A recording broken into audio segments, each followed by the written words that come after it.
Now, you'll notice that those notes, the major seventh and the sixth, they're quite sweet notes. They're quite kind of consonant with the basic triad tonality, right? So if I play some of the notes from the triad, like G, the G octave, and the third, right? So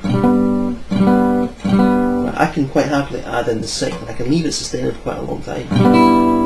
Right? That sounds nice. It doesn't sound harsh. There's no kind of tonal clash. Again, you do the same thing with the major sevenths. That sounds nice again, like, you know, you can do like that. So these are the kind of notes that are kind of constant notes. These can be held on the beat. You don't have to play them as accents or as kind of passing tones into another note. You can just, they can be played in their own right. The other one you can do the same thing with is the ninth, right? So that's, in this case, it's A, right? Right. That note will fit again with the chord. If I play this, the root, the third, sixth, and the ninth, right, I get a sweet sound.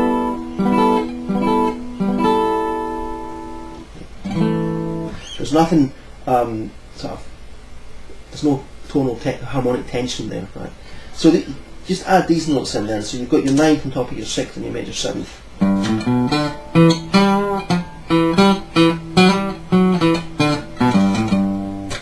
That's it.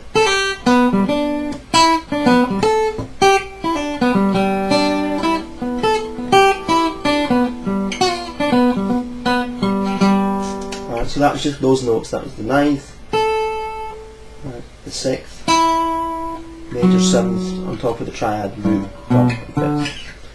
Now, if you're always playing notes that have that kind of consonance, that kind of sweetness about them, again, it gets a bit boring to the ear, and you want to hear something that's got a little bit of tension, and then you've got that thing where you can create a little bit of tension and then resolve to something that sounds nicer and kind of sweeter.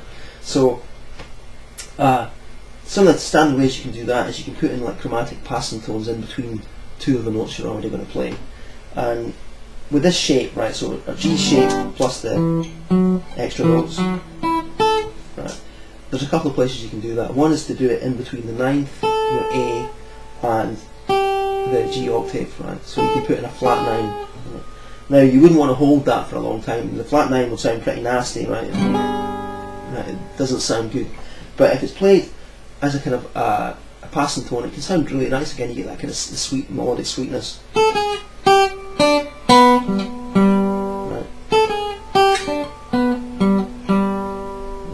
There's nothing kind of harsh about it in that context.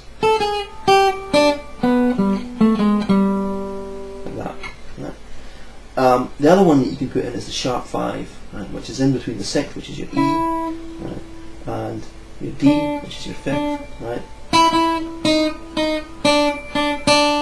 Right. So again, it can sound kind of harsh if it's sustained for a long time. You know, you've got that, right. But again, if you put it in context, it can sound really sweet, and it adds a little bit of melodic interest. That.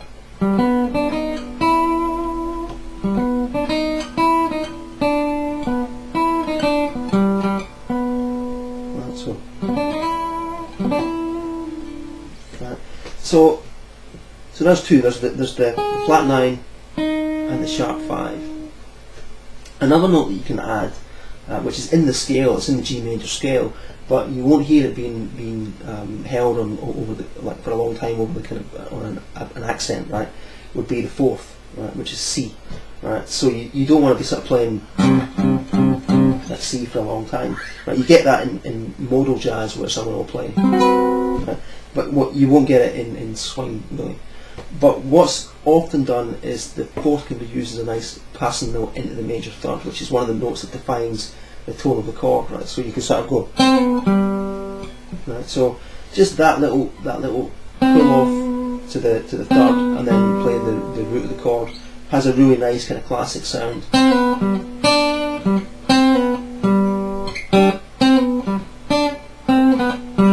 Right, nothing else done, just that note.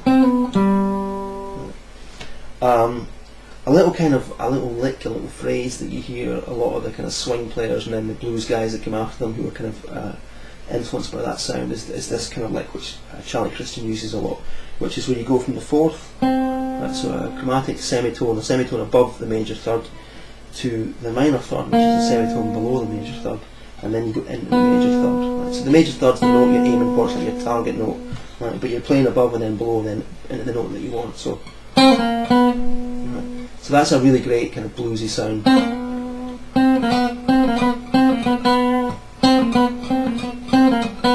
Right, and if you add in the fifth in the octave, or the fifth in the root with that, you can get a really nice kind of.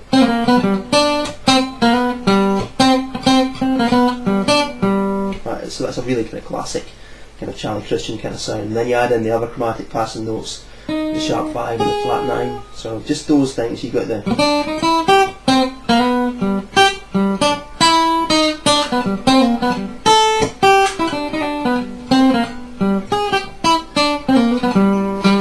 You can play the same lick, that fourth, minor third, major third thing down on the A string for a really kind of low end, kind of growly note.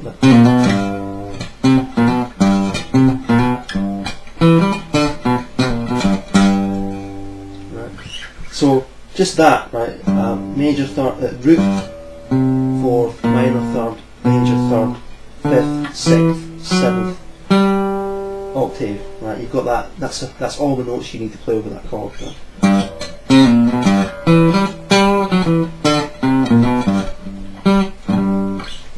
Add in a few string skipping things where you jump up an octave. Right. Same thing, you jump up a major seventh.